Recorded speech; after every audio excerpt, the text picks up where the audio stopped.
Hi folks, I'm Alan Watt and this is Cutting Through the Matrix on the 24th of July 2016. Now this is a continuation of, it's actually part 4 of a severe study of Pandora's dreams may preserve sanity from cabal schemes. And it's really about constant conflict and perception management.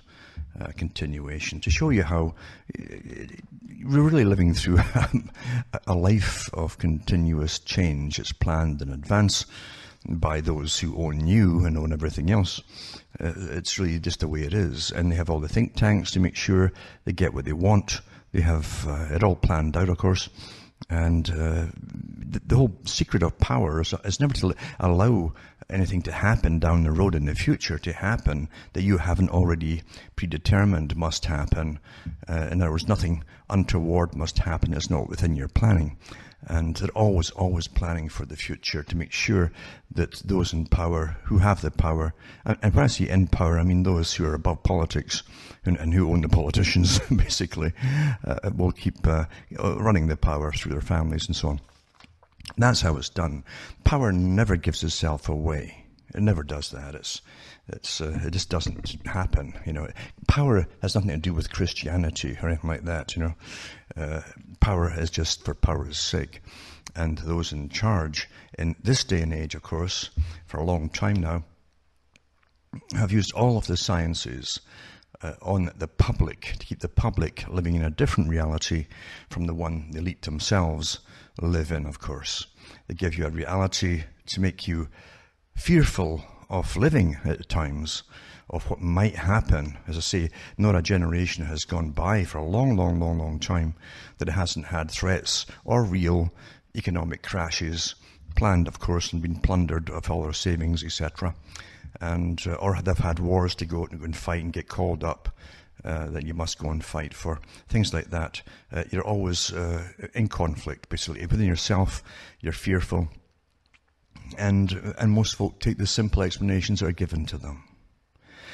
No justice is ever really done. We know that. Plato talked about it too. There can only be the appearance of justice. We don't even get much of that these days.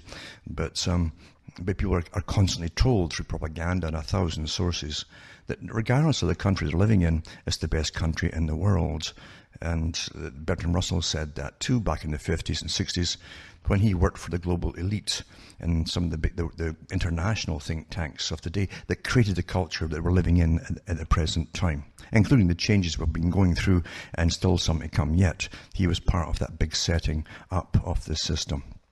But he said that, yeah, we'd all believe, no matter where we lived, we're in the best country in the world, with the best healthcare systems and the best, because government will constantly tell you that over and over and over, and you'll believe it.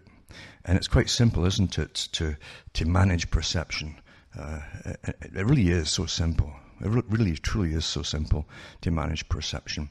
And it's true enough, in this age of constant conflict, where the wars brewing, there's wars being stirred up, right down to probably even the dates when different ones will start, small wars, bigger wars, and so on.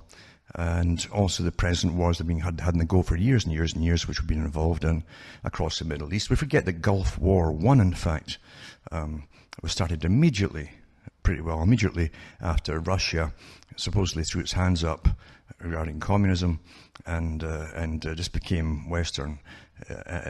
Literally a year later, the US was bombing Baghdad in Gulf War I.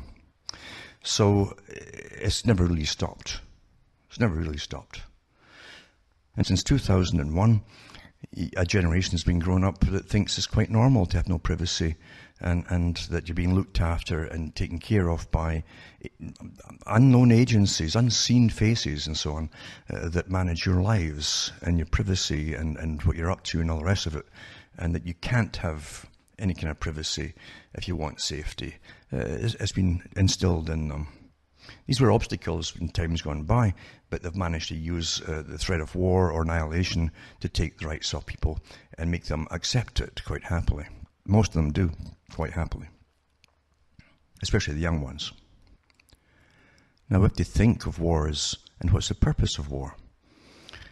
War, technically, is an extension of the suppression of people abroad that you want to conquer. in order to plunder them by the rulers who already have plundered you at home and become the rulers, basically. Kings, queens, nobility, that kind of thing, you see. So it's an extension of the same technique, only this time they convince you that who have had some peace at home, you aren't getting plundered quite as much, maybe, by your rulers. They convince you that now they're there to protect you, you see. So other people are going to protect you, and those who abuse you are also going to protect you. And they'll keep telling you that it's terrible. It's more terrible in that country over yonder. And they'll give you lots and lots of news stories about countries and little places, in fact, across the world, where they might still be even putting people in the pot, stuff like that, for food. And you, oh my God, I wouldn't want that, etc., etc. Isn't that awful? It's so nice here. That kind of thing, you see. And they used Latin America for a long time the same kind of way, by saying, oh, it's always so unstable, but they didn't tell you that the instability was being cooked up by their two opposing forces that really are working for the same boss, the left wing and the right wing, you see. That's how you get the conflict going. And so you have the so-called rebels being financed by the same group at the top, under the pretense of creating a utopia for the general public, which never materializes. And it does materialize for those who end up ruling it, but not for the public. They have a horror show, of course. And then they have the right wing that come in and brutally get back all the left-wingers that upset their regime for a little while.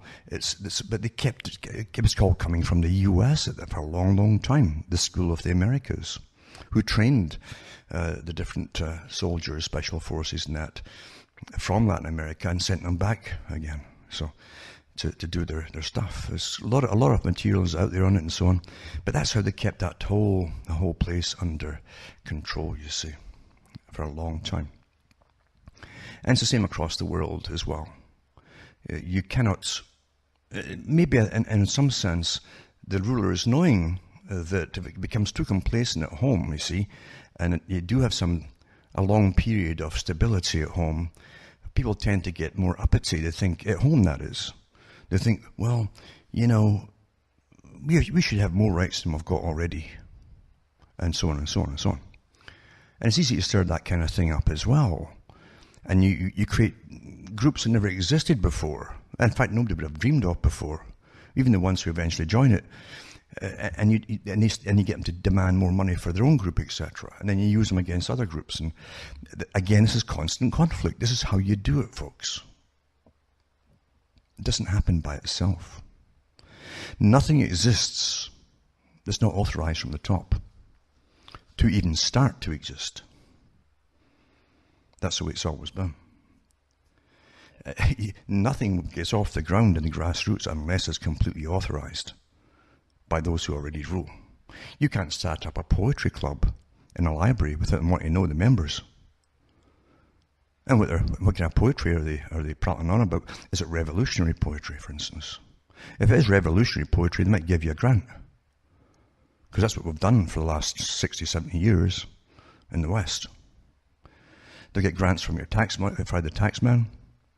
That's your government, and they'll get grants as well from the big foundations that run it. So remember, nothing is ever as it is seen at face value. Nothing out there really is. Any group that is formed, any group at all, is either formed to have a particular purpose which is public, and the followers won't even understand. And it will be used by those who rule. And all these existing institutions that were separate to an extent, in some extent that is, are eventually taken over too, for the same system. It might take them 100 years to take over a big institution. It didn't take them too long to take over the church institutions, for instance, for their own purposes. And we saw that repeated again when George Bush Jr. was in. And there's many articles, I read them on the air myself, in the news about the top evangelicals, etc., and ministers being pulled in and offered big sums of money if they get their congregations on board with Bush Jr.'s PNAC group, for war, in the Middle East and so on. And it worked awfully well. It's sad that, isn't it? See, if you join any group, don't leave your brain outside the door when you go in there. Don't do it. If you do that, well, sure, if you don't want to use your own brain, if you want someone else to use it and benefit from it, fine, on you go. Because every group is going to be used. And if not today, tomorrow. But it will be used. Definitely. It doesn't really matter what kind of thing you set up, or club you create, or even commune, in fact. You'll have conflict within it. It's human nature for dominance, you see. And I've studied quite a bit on the communes, etc. And there's a whole movement behind the creation of them, especially in the US, and all tied in with the folk music back then, and then the early electrical music as well, all tied in together with the hippie movement and all that kind of stuff, where it was going to be peace and love, and everybody would live in harmony, etc., etc., except in actual communes where, they would share this and share that, and they'd share each other's bodies and share the women and all that, and they'd even share their penicillin. But the thing is, they always had strife from someone who eventually would know how to get disaffection, basically, started amongst the group. A psychopath knows how to manipulate one or two or more people and get them to actually do the complaining and the bitching with another group inside the same group. And then they step forward eventually as a solution, and they become the boss. That's how they do things. They don't like to participate in the fighting themselves. They like everyone else to do the fighting for them. And that's how they get really up. The clever ones, that is, get really up to the top. They smell which way the wind is going. But even in the smallest commune, that same dynamic will take place. So it doesn't matter what you set up. Someone wants to be the boss, you see. There's always someone that thinks they're more important than you. Always, in fact, isn't it? It's strange that, isn't it?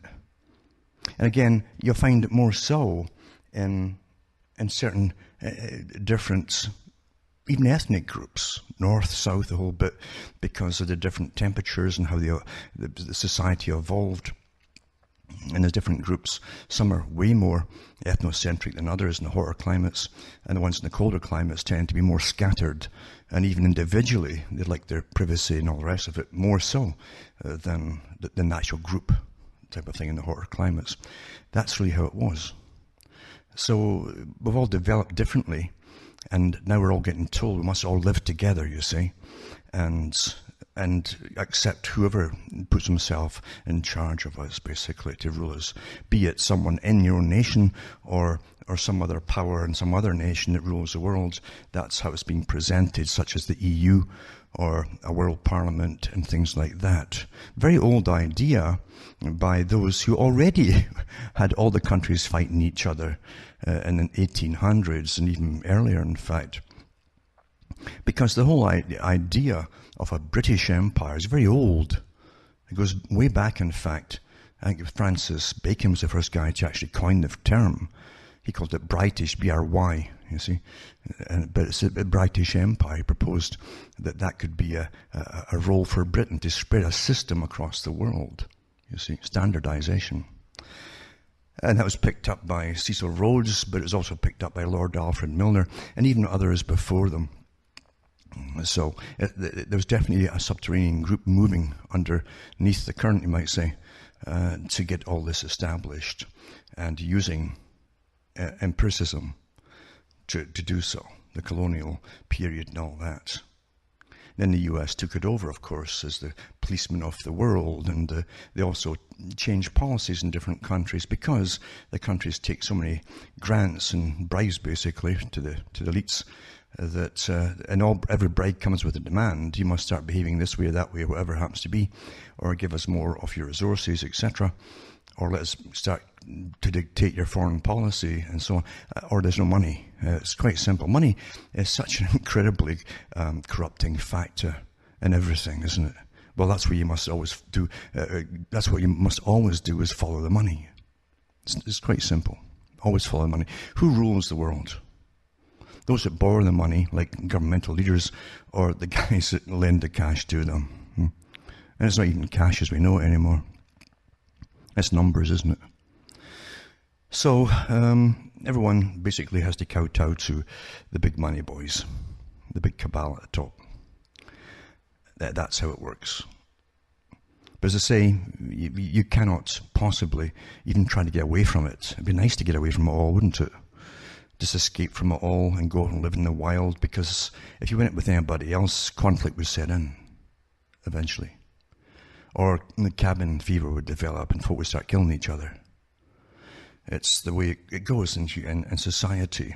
There's a natural need for some kind of order in all societies, all peoples. And some are better at governing themselves than others within their own system or tribal system. Like some of the American Indians had real democratic systems, real everybody got a say in everything. No one could just put a vote through for themselves and that was it.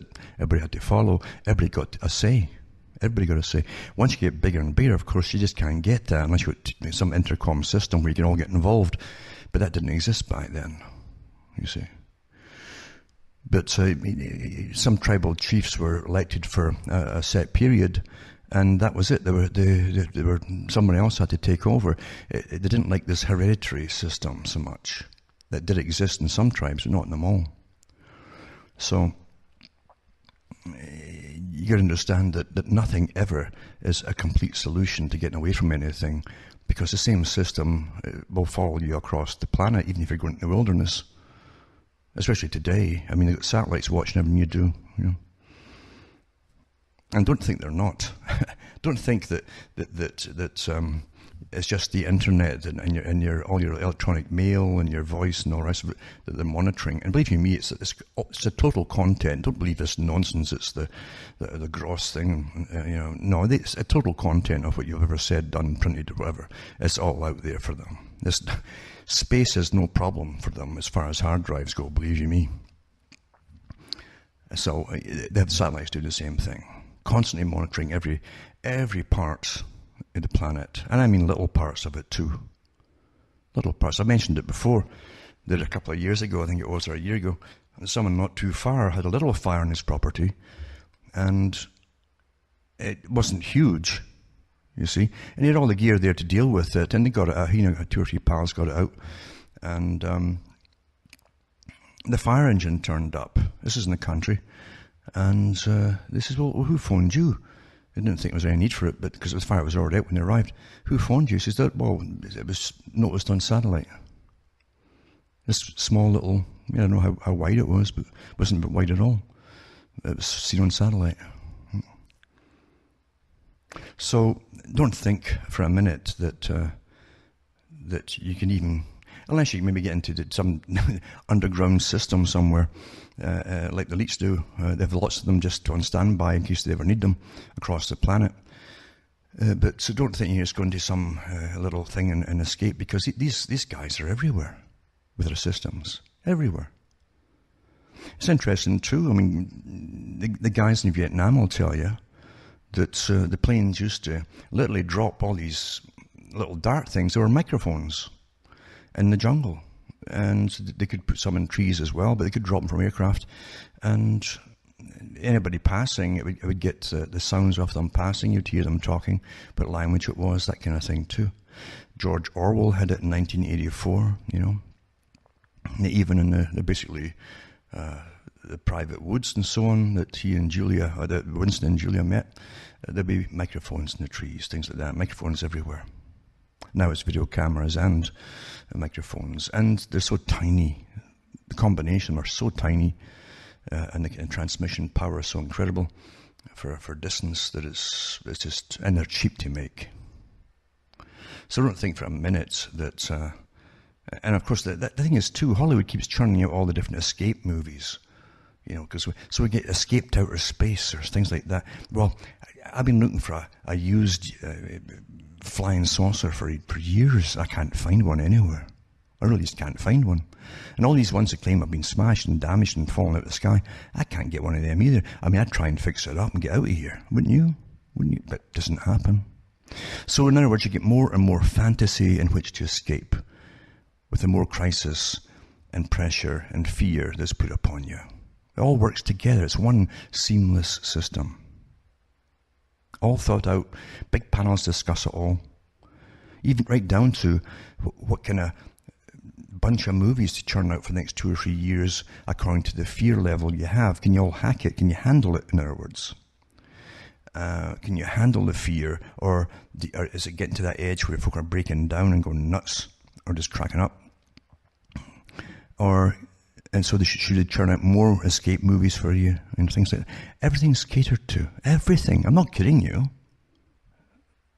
The professional teams constantly sussing you out, and some universities are giving all this data to MIT especially to work on with their emails and so on. Yeah, the folk are beginning to get a bit kind of nervous and agitated and kind of crazy at times and cracking up. It's time to give them more and more fantasy, something that will, and sure enough, they'll churn out another series of fantasy that could be a serial series that will last for weeks or months or whatever. And just keep diverting the public. Give them an escape even though it's not even real. Because it does have an effect on them. It does. Yeah. So, as I say, we're really perfectly well managed. And tonight I want to mention the fact of the military think tanks and how they are taught to manage conflicts and future conflicts and so on. And you'll find that the same tactics of psychological warfare which are used upon their possible future enemies are also being used on you all the time. Quite obvious when you understand it. Here, for instance, is an article from the US military, and this is about their vision for the future. This is from a year ago, and this article says, over the past year, the Army has refined its vision, its operating concept, and its strategy for comprehensive change. And here's how they all fit together. This is for 2025 and beyond, you see. And it says the velocity of instability continues to increase worldwide. Now remember that the velocity of instability continues to increase worldwide. The instability, remember, number one, is a technique you use before you get the actual physical wars off and going. You use soft power. That's what they mean by their colour revolutions or NGOs that they finance to agitate and get internal rebellions going, things like that. Then they use the hard power later, you see. Always remember that. I've given many talks in the past about it. Go into cuttingthroughmatrix.com and go into the archive section and you'll find countless talks and in-depth stuff on all this over the years. And it says ISIL. Now, they use ISIL here just to get you confused again. Anti-terrorism in Iraq, Syria and Yemen. Anarchy and extremism in North Africa. Russian annexation of Crimea and the use of unconventional land forces in Ukraine. So already you see for the reader and the general public, they're terrifying the life out of you, or they're trying to, you see. You really need all these, to give more tax money for more weapons and military and all that, because of all these scary scenarios, you see. It says, provocation in North Korea and various emergencies requiring complex humanitarian assistance and disaster relief efforts. Global instability, coupled with the reduction in military capabilities of many of our allies, has emboldened potential adversaries and magnified the risk to the US interests around the world. It's therefore imperative, now more than ever, to field a ready and modern army that is innovative and adaptive and that remains the bedrock of the joint A-Force. The army is meeting the challenge to change itself and improve land power capabilities through a strategy called Force 2025 and beyond. It's our method to prepare the army for the complexities of the global security environment now and in the future, and so on. In May, the army released its updated army vision called Strategic Advantage in a Complex World. And I'll put these links up tonight too, if you want to get the PDFs from the military and all the rest of it. So and most folk don't read them, by the way, because they can't be bothered. They just want someone to tell them, sum up for me, condense all, and just give me it in one sentence, no more than 10 words. People actually, that's how they are now. They've no time for anything. especially thinking. But it says here, to be the intellectual foundation for its efforts to prevent conflict, shape security and environment, and win wars. That followed the October release of the new Army operating concept called Win in a Complex World, which discusses how warfighting capabilities combine to fulfill larger missions. That is, how future Army forces, as part of joint inter-organizational, remember it's inter-organizational, and multinational efforts, will operate to accomplish campaign objectives and protect U.S. national interests. Now, why use multinational efforts and so on to protect U.S. national interests? When really the U.S. is the battering ram across the planet for plunder, and has been for a while, they take over from Britain. This in turn shapes and comprehensive effort necessary to achieve the capabilities envisioned in the Army operating concept. Force 2025 and beyond supports decisions at every step from concept and capability development to resource investments and fielding. It offers a framework based on the Army vision and the Army operating concept to evaluate ideas for force development and assumptions on which they're based. It allows Army and civilian leaders alike to properly invest resources in order to adapt, evolve, and innovate. And it synchronizes processes, products, and concepts, and translates them into warfighting capabilities, you see. And it goes on and on and on about all their different evolutionary approaches to develop land power concepts. This is all marketing terminology they're using and so on. Those big marketing companies work full-time for the military too, remember. This is an integrate them along across doctrine, organizations, training, material, development, leadership and education, personnel, facilities, and then they have all this abbreviated to DOTMLPF. Like, well, you say it, you try and say it. Look, read this for yourself. Among his organization initiatives are the Army War Fighting Challenges, a set of enduring first-order problems whose solutions will improve current and future force combat effectiveness. These provide an analytical framework to integrate efforts across warfighting functions and allow collaboration with key stakeholders in learning activities, modernization, and future force design. I hope none of these marketer characters with all this terminology, who create all this term, are not sitting there, in charge of armies. Can you imagine trying to get a straight, order out of them? Can you imagine it's something straight that everybody would understand? Come on. But that's how you get ahead now in all these things. I'm really in psychological operations, and here's some really fancy, very confusing terminology that only the super, initiated and intelligent will understand. And that's the same with all doctrines, isn't it, really? That's how, the first thing you do in medicine is create terminology that no one else understands. Then you're special, you see.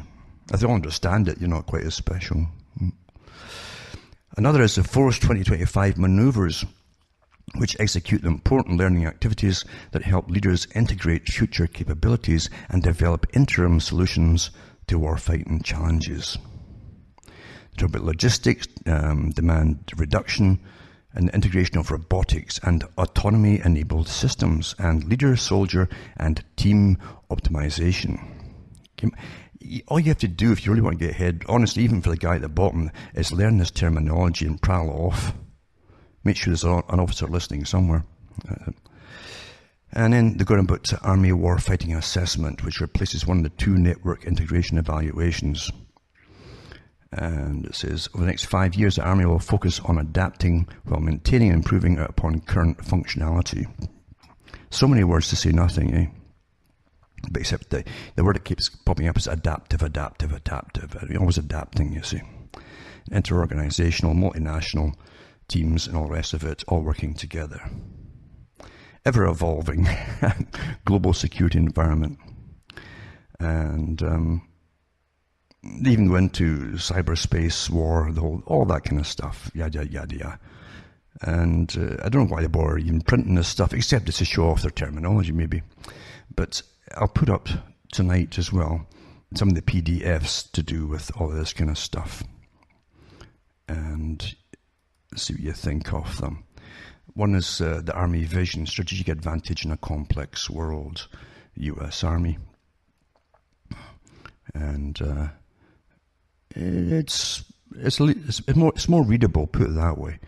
And a lot of it, again, is also to hopefully, they hope, detracts people into the military. That's always nice glossy pictures and things. Everything's really lovely, and they don't have any dead bodies anywhere. So it's quite interesting. You too can be a man and be a somebody. Well, your country has very little jobs left for the working class. So join the military and be somebody and get some respect, because no one in the system, and everyone's taught that, no one's taught to have any respect for someone that isn't working. Isn't that wonderful? So the more unemployed they get, the more people will join the military. You can guarantee then, if you're going to keep a depression going, which really is a depression for, say, 30, 40 years, you can get a lot of wars accomplished in 30 or 40 years. Britain did it all the time. Until now, there's a constant depression, really. In many ways, it's psychological too. Complete depression has been for a long, long time. So, as I say, I'll put this up and let you read it. But yeah, lots of nice pictures and all that. And you see guys sitting behind all their technology consoles and yada, yada, yada. And then the PR ones with the little native boys in different countries. And, the usual stuff, kind of handing out chocolates and all that old stuff. Remember the old stuff? But that's what you get, you see. You get that kind of stuff all the time, don't you? You really do. And also, when I put up NATO Summit Guide Warsaw 2016, and it's quite interesting too. There's a lot in it that you'll have to go through, no doubt, because, and again, they know too that most folk won't even bother reading this stuff, because this is all your life you're wasting away. And again, when you get 90-odd% in the words, it's just superfluous. Why can't they just sum it up in a small thing, you see? Well, because these big think tanks and so on are getting paid an awful lot of money to write this stuff. That's why. Everything you create ends up with a panel and like a little bureaucracy, or even a little government at the top, and they want big, big money. Yeah. Anyway, and this article here says the NRF is based on a rotational system where allied nations commit land, air, maritime, or special operations forces units for a period of 12 months. It's open to partner countries once approved by the North Atlantic Council, you see, which runs NATO. It says participation in the NRF is preceded by national preparation, followed by training with other participants in a multinational force. As units rotate through the NRF, the associated high standards, concepts and technologies are gradually spread throughout the alliance, thereby fulfilling one of the key purposes of the NATO response force, the further transformation of allied forces. Operational command of the NRF alternates between Allied Joint Forces commands in Brunsum, the Netherlands, and Naples, Italy. JFC Brunson has command of the NRF for 2016. I mean, remember too, NATO is a North Atlantic Treaty Organization. Remember that. That was created under the United Nations. And the United Nations also created the Warsaw Pact countries with their treaties and so on. So it ran both sides of it. The UN ran both sides of the Cold War. For those who don't quite know that. That's not clever, eh? And they weren't just a referee, they ran both sides of it. In fact, during the whole Cold War, it was always a Russian officer who was put in charge for the United Nations for their military strategies. Always. That was part of the treaty. It's quite something. Anyway, it says here that it's a powerful package and so on. Lots of PR words in here and terminology and so on. And high readiness, joint task forces and etc., etc. But as I say, this is quite something you have to really plough through for yourselves. They go through about how they protected the 2004 Summer Olympics in Athens, Greece, were deployed to support the Afghan presidential elections September the same year. It's been used in disaster relief. Now remember NATO too, never mind this NRF, NATO was involved in bombing Libya. And they gave the French the first, the glory of, dropping the bombs on the people. So what's the North Atlantic Treaty Organization that was meant solely to protect the countries involved against the Soviet countries during the Cold War. What are they doing over in North Africa, bombing Libya and places like that? It's never been answered. In other words, they broke their own laws and so on. But then laws at the top are always broken. Always broken. They'll never admit even when they're doing it, but never admit it. They just go ahead and do it, And we sit back not knowing in our utter ignorance that they're breaking laws and rules and so on. In fact, we don't even ask why they're even bombing a country like that. Most folk don't. It's not an awful shame. We don't even ask who they're bombing and why. Who are they bombing now? East Asia, West Asia. Who is it? We're all trained, you see. We're trained to sit back and just shut off from all the wars that they're starting and altering and shaping and say nothing. Just go into your entertainment and escape, Entertainment, you see. But don't interfere with what your country's up to. You really, when you think about it, let's be honest, democracy is a joke. In the previous PDF I read, was the last week before, they talked about that. Actually, it was in the Parameters magazine. And constant conflict. And how the whole big thing would be, how they'd be openly discussed now. And now in the years to come, this whole idea of democracy was just a joke and a useful tool for those who rule. And it's never been more true as it is today. Never ever. But we're trained. Here's a little thing. Ed Bernays, the guy who didn't invent this whole idea of supermarketing and advertising and he didn't invent that himself. There was a whole team pre-existing long before he came along in the same kind of merchant banking lineage who always studied the peoples, you see. How do you alter the people's behavior? How do you make them buy your products, for instance? And they always knew, using basic study of humanity, just watching humanity down through centuries and centuries and merchandising. You can always sell clothing to the women, you see. Always. And you can always update or change the style of the clothing to women. And they're the first to go along with it and want it and want whatever no matter what it is, if you can market it properly with the proper models, they'll want it. They'll wear it no matter how ridiculous it even looks. And in other words, you have a natural sexual drive, folks. Natural sexual drive. Use it. Use that to exploit the people to spend money and buy your products. And they put that whole idea into everything. The car, they got ads there with the car, and you see the woman in the car from 1940s or 50s saying, "Oh my goodness," And the salesman saying yes, and the whole length of the car is 2 or 3 inches bigger than last year's model. That's all out there, folks. I'm not making it up. And this is all Bernays' idea. Use the subconscious forces that are always at work in people's minds and that drive them, all these drives, use them against the people themselves, exploit them and wring the money out of them, you see. And he also said too, at Bernays, remember he worked for governments as well. He even, as a young man, was sent off as one of the top fellows in the League of Nations with President Wilson. Strange honor to get, isn't it? As a very young guy, early 20s.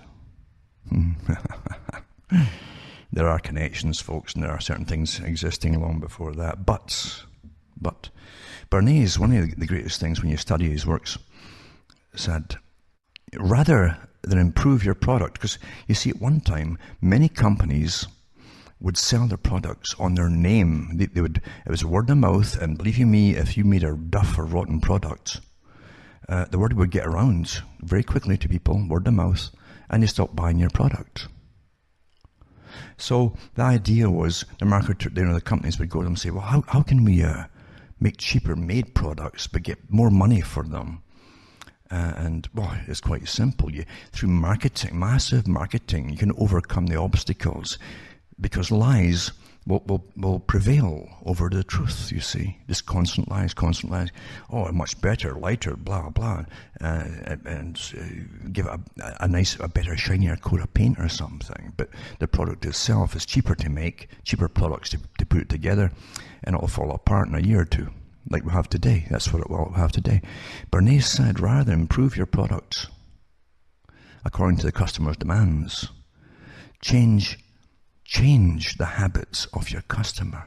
Change their behavior to suit your product. Oh, wow, what a winner that has been. Because it's across the board, folks. Till folk today buy something, even vacuum cleaners, if it lasts them a year and a half, to think, well, it's old now. And if it busts, it's old now. And they toss it out. But they'll say, wait a minute, this piece of recycled plastic garbage cost me XXX, you see. But nope, they've trained the whole public that. Disposable society. But we're disposable in so many ways. We dispose of our partners, we dispose of our parents, shove them in homes. We dispose, you see. We're totally ruled. Everything that was normal has been broken apart, conquered, and bust up. Yep. Now we're dysfunctional.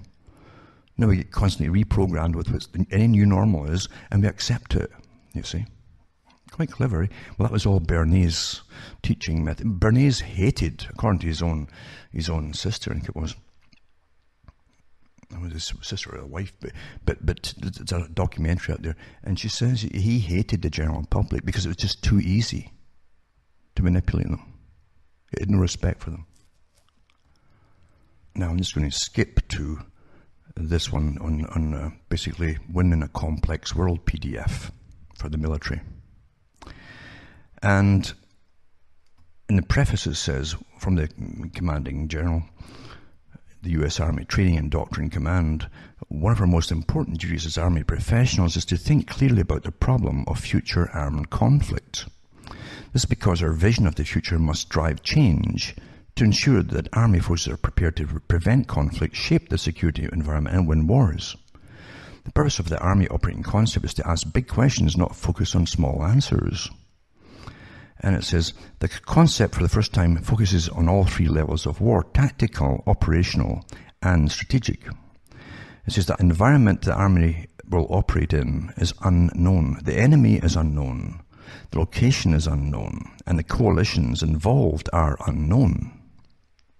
The problem we're facing on is how to win in a complex world. Well, that's a big thing. It's been for quite a few years now. I think it was Cheney gave a speech on the known knowns and the unknown knowns and known unknowns and unknown known knowns, and on they went like this long spiel, And in other words, these think tanks are always planning for the future. You see, and let's be honest, to everyone's economics. Again, for the guys who rule your country and own your country, for those who want more minerals, oil, whatever it happens to be in different parts of the world. It says, when it occurs at the strategic level, it involves more than just firepower. It involves the application of all elements of national power. Complex is defined as an environment that is not only unknown, but unknowable and constantly changing. The Army cannot predict who it will fight, where it will fight, and with what coalition it will fight. To win the complex world, Army forces must provide the joint force with multiple options, integrate with efforts of multiple partners. It sounds very promiscuous, doesn't it? Operate across multiple domains and present our enemies and adversaries with multiple dilemmas. See, it is also psychological war. Now, when I'm reading this stuff, I hope you're understanding this technique through different think tanks, all connected together. I'll also use these strategies back home on you. All right? Present our enemies and adversaries with multiple dilemmas. Right? So here's multiple dilemmas. The key to a strategic win. This is through all the game theories that they're using for military. And this is a military one, but as I say, it applies to you too, because guys on this team here will also be part of the psychological warfare teams that are working on you at the moment back home. and this is in all countries, all use the same techniques. Win is to present the enemy with multiple dilemmas. To compel enemy actions requires putting something of value to them at risk, right? Now, you think about it too. We're to protect you at home. But you can't have freedom. Something you value. You know. Can't have freedom. Right? Or if you want some privacy, stop using your cell phones. Well, no. If I use a cell phone, they're going to know everything I do every day, sort of thing. Etc., etc. It goes on and on and on. Army forces will allow joint force commanders to dictate the terms of operations and render enemies incapable of responding effectively. You see, that's the purpose of creating multiple dilemmas. I've given talks on this from psychological tests and evaluations I've done over many years before, where the average person can't hold in their mind more than 2 to 3 really dreadful problems that have to be resolved or worked on or whatever at the same time. They can't do it. 3 things at the same time. They'll crack up if it's over 3, you see. A lot of folk will crack up at 2. So you do that with your enemies, and that makes them makes them incapable of even making good decisions when you give them multiple crises, one after another at the same time or whatever. Oh, you're going to lose your job, possibly.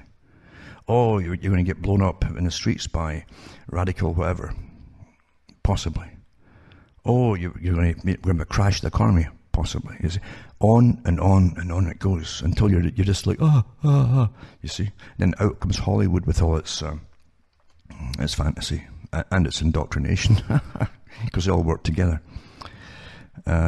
So it says here, it says joint combined arms operations allows joint force commanders to operate consistent with the tenet of initiative, dictating the terms of operations and rendering the enemy incapable of responding. You can't respond when you're in shock, you see, from about umpteen different possible threats at the same time. Future forces operating as part of joint teams will conduct expeditionary maneuver through rapid deployment and transition to operations. Units possess the ability to operate dispersed over wide areas because they're able to integrate intelligence and operations to develop situational understanding through action.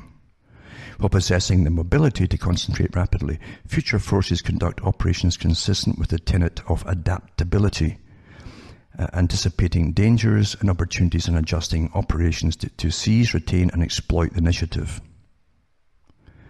Additionally, army forces present the enemy with multiple dilemmas because they possess the simultaneity to overwhelm the enemy physically and psychologically, the depth to prevent enemy forces from recovering, and the endurance to sustain operations. So just give them so many ultimate problems hitting them at the same time. Each one could lead to a disaster or could be a disaster, and they're rendered useless, basically. You see. Well, you train your own psychological teams to keep throwing the stuff out there as their enemy is going under. And they go through multiple options, how to set the theatre and shape security environments and so on. In other words, if you want to have conflict, you make sure that you are in charge of everything that's going to be discussed by your enemy, you put out there, and so it's all part of your terminology, part of what you've envisaged and so on, and they must start to use your terminology, and they can't think for themselves anymore. That's a secret of words, you see. It's a part of the secret of words. And multiple domains is another one too. Multiple partners. American military power is joint power. How combatants and joint forces commanders combine land, air, maritime space and cyberspace capabilities give the US forces a competitive advantage over enemies and adversaries. Developing the future force, and so on and so on. And then they go on to talk about more stuff in detail again too. I'll put these PDFs up for you to look at. They're nice little charts too. I love these little flow charts and little arrows pointing at things and all that. You know, they really like, that's how everything works today, isn't it? Don't think for yourself. Get a flow chart. It's kind of like the movie Idiocracy when the guy goes into hospital. You know, that's where things are now, isn't it? It's kind of scary. It's kind of scary. But folk can't think for themselves. Even trained professionals, they got to look at little arrows pointing at things. And often it's wrong, you see. Well, there you go. So, yeah, I put some of the nice charts up too. It's in the PDF. And Winning a Complex World Logic chart. Wow. And it's got all the different generals' names and so on, who was involved in this. And as I say, this is the short abbreviated term for the whole thing is TRADOC, T-R-A-D-O-C, pamphlet 525-3-1. And this is the stuff that's churned out all the time. Now Britain does the same thing for the NATO countries. So remember this, America's part of NATO too, so they all use the same different thing. Well, think tanks with slightly different spins, very, very slightly. In other words, they're tailor-made maybe for that particular nation's psychology. That's about all. But it's all the same agenda, isn't it? It's rather sad when you look at all the different treaties we've had over the years and the wars they've created. Many of the Americans, the early Americans, realized this too, that that's how Britain used its wars and its treaties. That's also what Napoleon talked about Britain and how perfidious it was. It would make treaties with one nation. This is how the meaning of balance of power. If they saw one nation rising up rather, powerfully economically and so on, they would get the one next door to it and finance them, stir it up and get them to go to war with them. And with Britain's backing, through a treaty of course, Britain would join this smaller country, back them financially and all that, and put them into debt and then rule them. But in the meantime, they'd also put the country that was growing up to a bigger power, put them under by the cost of war. That's how they defeated them. That's what they mean by balance of power. And that's what the US does today too. I mean, across the whole Middle East, they had nothing to do, remember, nothing to do with 9/11. And that was admitted during the inquiry with Bush Jr. Saddam Hussein had nothing to do with 9/11. He's just a bad man and his world's better off without him. That was his statement, very callous. And every law in the book had been broken, but nobody bothered. And it's just wipe out country after country, you see. But of course, there's another reason that took out those countries, apart from grabbing all the oil. And we know what they are. Of course we know what they are. Who benefits? What nation was in danger, possibly in the future, around that region, you see? And look at the fallout, the blowback we've had. It's still going on and on and on and on and on. And it will continue, I think, for a long, long, long time, until there's nothing left of countries that they'll have to move into, basically. This is all planned to change the whole planet, you see. That's what it's for. Sad, isn't it? Very sad. But after this depressing talk, you can all go into watch some good fantasy from Hollywood. Yeah, you can do that. Or you can play some virtual reality game and pretend you're some monster with a tail, whatever turns you on there, folks. That's the world they give you, total fantasy. And believe you me, this fantasy, that kind of fantasy ain't going to help you. Ain't going to help you. But it's sure renders so many people ineffective. And that's the purpose of it, isn't it? You keep looking for escapism, and there's no end of escapism out there for you to delve into. Whatever your particular niche is, they've got a room full of escapisms just for you. You see. Yep. I'll also put up tonight Britain's global role, the British one from the Ministry of Defence, with basically the same kind of stuff. Which it says that this year marks 70 years from Winston Churchill's famous speech, "The Sinews of Peace," delivered in Fulton, Missouri, in March 1946, where he talks about this special relationship. Maggie Thatcher used it all the time too. Our special relationship. It's all secretive, you see, and stuff like that, and so on and so on. But everything has got a much, much bigger story to it than the one we're given here. Also, I've got this one here. It's China, how China's building the biggest commercial and military empire in history. Well, the same guys that run your countries run China too, folks. I don't think it's completely independent. Powerful people and who own everything, who always look at frightening scenarios that may affect them, you see, and their power, maybe even 10 generations down the road. They don't rise up unless you own them as well, believe me. And you don't give all your manufacturing base to a potential enemy. That's common sense. And I also put up a couple other articles as well. And this one, it's awfully important, really, because you see, Britain, before they had Hollywood and all that, they used to use the stage an awful lot. And during the Victorian era, lots of all propaganda went through the stage. You know, the officers heading off to Africa or somewhere, and he's saying goodbye to his woman in the house, because they're all officers. They always mean stuff about officers, you see, but the common folk were just, you know, common folk, even in the stage plays. But the strange thing too is you become a kind of sycophant. You want to, the lower person wants to please the upper person and get patted on the head. You know, that's true too. It's human nature with a lot of people. But anyway, as I said, the Victorian era used poet laureates, you see, ones who were given charters by the Queen or the King to be the official poet to the empire. And we have this one here by Alfred Lord Tennyson.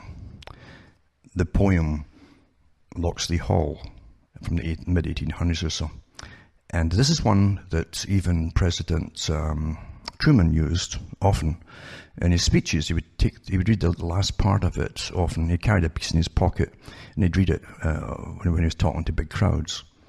So if you think that this world empire idea is just kind of recent, you see, I've said no, it even predates the underground stream that eventually came through into Cecil Rhodes and Lord Alfred Milner and the Royal Institute of International Affairs.